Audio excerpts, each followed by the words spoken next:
ሻሎም ሻሎም ቤተሰብ እግዚአብሔር አምላኽ ሰላም ጸጋ ፍቅሪ ናይ ክርስቶስ ምስ ኩልኹም እዩ ኣና ሓኹም ሰላሕ ኣዲነ ካብ ሲአርጂ ኢንተርናሽናል ቸርች ሎም ድማ ነዚ መዓልቲ ዝኸውን ናይ ህይወት ቃል ክንካፈል ኢና ሎም ንካፈሎ ቃል ጽቡቕ ልምዲ ነጥሪ ዝብል እዩ ጽቡቕ ልምዲ ነጥሪ ሪኢኹም ኣሕዋት ልምዲ ኣብ ህይወት ብጣዕሚ ኢምፖርታንት እዩ ፖዚቲቭ ሳይድ ኣሎ ኔጌቲቭ ሳይድ ኣሎ ሕማቕ ልምዲ ኣብ ህይወትና ክበዝሕ ከሎ ናብ ሓደ ወልፊ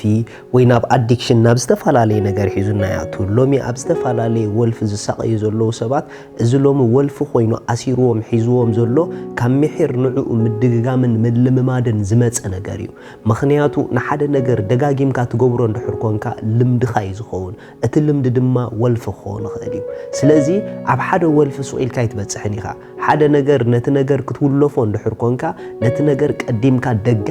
ደጋጊምካ ክትገብሮ ኣለካ ስለዚ እቲ ክፉእ ነገር ልክዕ ብምድግጋም ልምዲ ኣወልፊ ዘብፅሐካ ካብ ኮነ ኣብ ህይወትና ክንውለፈሎም ዘለና ሰናይ ነገራት ካሉ ጽቡቕ ነገር ካሉ ልክዕ ከምቲ ንክፉእ ነገር እንተ ተወሊፍካ ኣብ ትሕቲ ቁጭጭሩ ተኣቱ ልክዕ ከምኡ ድማ ሰናይ ነገር ድማ እንተ ተወሊፍና ካብ ምሕር ምድግጋም ካብ ምሕር ምግባር ካብ ምሕር መልምማድ ወልፊ ናይ ህይወትና ክኾኑ ዝግብኦም ብዙሕ ጽቡቕ ነገራት ከዓ ኣለዉ መጽሓፍ ቅዱስ ኣብ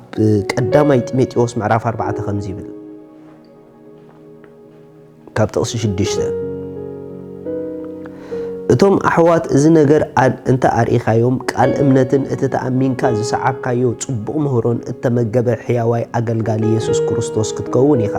ግናኸ ነገር ቅለትን ንዕላል ኣንስትን ካባኻ ኣርሕቆ ንርእስኻ ግና ኣምልኾ ኣልምዳ እቲ ስጋዊ ምልምማድ ንቁሩብ ነገር እዩ ዝጠቅም ኣምልኾ ግና ንኹሉ ይጠቅም ነዛ ዘላ ህይወትን እዚኣን ነታ እትመጽእ ከዓ ተስፋ ኣለዎ ሪኢኹም ንጢሞቴዎስ ሓደ ነገር ነጊርዎ ኣብ ህይወቱ ክላመዶ ዘለዎን ኣብ ህይወቱ ክርሕቆ ዘለዎን ሓደ ነገር ክነግረኩም ኣሕዋት ንሓደ ነገር ክትርሕቆ ትደሊ እንድሕር ኮንካ መጀመርታ ኣንጻር ናይቲ ክትርሕቆ ደሊኻ ዘለኻ ነገር ምልምማድ ጀምር ምኽንያቱ ክልተ ነገር ብሓንሳብ ልምዲ ክኾኑ ስለ ዘይክእሉ ንሓደ ልምዲ ብሓደ ልምዲ ጌርካ ኢኻ ተውፅኦ ንኣብነት ደጋጊምካ ሙቪ ጥራሕ ናይ ምርኣይ ልምዲ እንድሕር ኣለካ ኮይኑ እዚ ልምዲ እዚ ኣብ ህይወትካ ትጸልኦ እንድሕር ኮንካ ነዚ ልምዲ እዚ ካብቲ ሓደ ከተጥፍኦ ዝገብረካ ኣንጻር ናቱ ካልእ ቢዚ ዝገብረካ ምንባብ መጽሓፍ ምልማድ ጀምር ንምንባብ መጽሓፍ ንርእስኻ ትሬኒንግ ግበራ ንምንባብ መጽሓፍ ንርእስኻ ትሬኒንግ ክትገብራ ምጀመርካ እቲ ንቲቪ ኣዲክትድ ኮይንካሉ ዝነበርካ ነገር ኣንጻርናቱ ንመጽሓፍ ቅዱስን ወይ ካልኦት መጽሓፍትን ውሉፍ ክትከውን ትጅምር ምኽንያቱ ምንባብ ንገዛእ ርእሱ ከም ወልፊ ክሕዘካ ኽእሊ ልምዲ ክኸውን ይኽእሊ እንተ ደኣ ደጋጊምካዮ ከንበብካ ኾፍ ደይ ትብል ሰብ ክትከውን ትኽእል ኢኻ ንምንታይ ተተባሃለ ኩሉ ግዜ ነገር ክደጋገም እንተ ደኣ ጀሚሩ ልምዲ ወልፊ ዝኸውን ስለዚ ንጢሞቴዎስ ካብ ዕላላ ነስቲ ረሓቕ ኢልዎ ንርእስኻ ግና ኣምልኾ ኣልምዳ ሪኢኹም ናይ ኣምላኽ ነገር ንርእስኻ ኣልምዶ መንፈሳዊ ነገር ንርእስኻ ኣልምዶ እቲ መንፈሳዊ ልምምድ ግን ኢልዎ ነዛ ብዛ ምድሪ ዘላ ህይወትና ነታ ሰማያዊት ህይወትና ኣብ ሰማይ ዘላን ንኽልቲኡ ድጠቅም ነገር ኢልዎ ነዛ ሕጂ ዘላ ህይወትን ነታ ቀፂላ ተቐፅል ህይወትን ንኽልቲኡ ድጠቅም ኢልዎ ንምንታይ ተተባሃለ እቲ መንፈሳዊ ልምምድ ኣብዚ ምድራዊ ህይወትና ብትክክል ክንጎይ ይገብረና ኣብታ ሰማያዊት ቤትና ድማ ኣኽሊል ክንቅበል ይገብረና ስለዚ ንጢሞቴዎስ ንርእስኻ ከየቋረፅካ እንታይ ግበራ ኢልዎ ኣምልኾ ኣልምዳ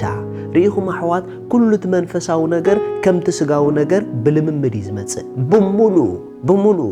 ኩዕሶ ክትፃወት ትደሊ እንድሕር ኮንካ ጥሪ ኢልካ ፕሮፌሽናል ተፃዋታይ ኣይትኸውንን ኢኻ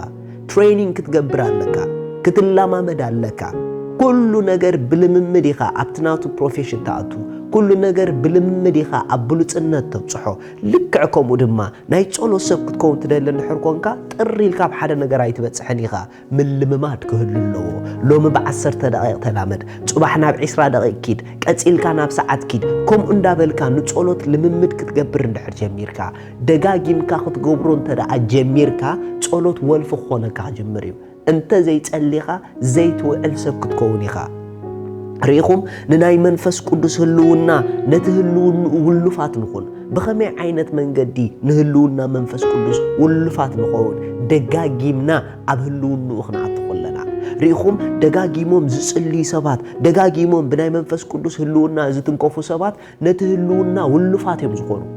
بقى كمتي ندراك نخالن عدك تتخون ناي منفس قدس هلونا دما كومو نتناتو هلون ولف كم تخون زقبركا محر أبهلون من بللاسيو ريخم مصحف قدس من باب مصحف قدس مصنع ترلي الكاب حدا درجة يتبصحني خان نو مجمرتا لمد أطرت لمدي نت لمد تطريو بعلخا وسينكايو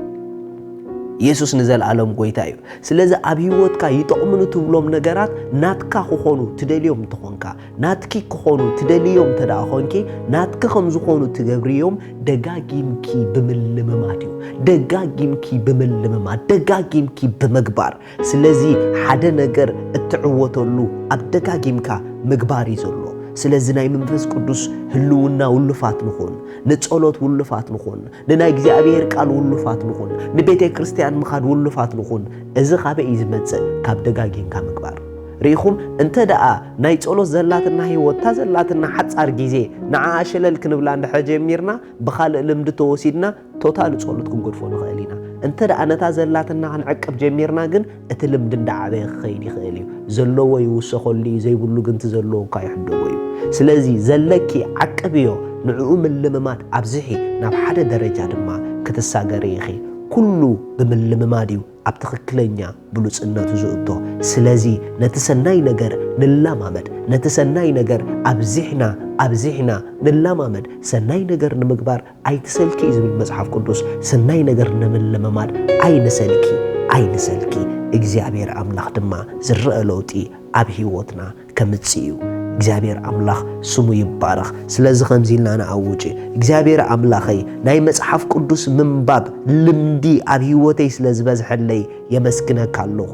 ኣነ መጽሐፍ ቅዱስ ብምንባብ መዓልተይ ዘሐልፍ ሰበ ኣነ ኣብ ናይ ህልውና መንፈስ ቅዱስ ዝውዕል ሰበ ኣነ በቲ እግዚአብሔር ዝብሎ መንገዲ ንርእሰይ ኣምልኾ ዘልምድ ሰበ ናይ እግዚአብሔር ጥበብ ኩሉ ግዜ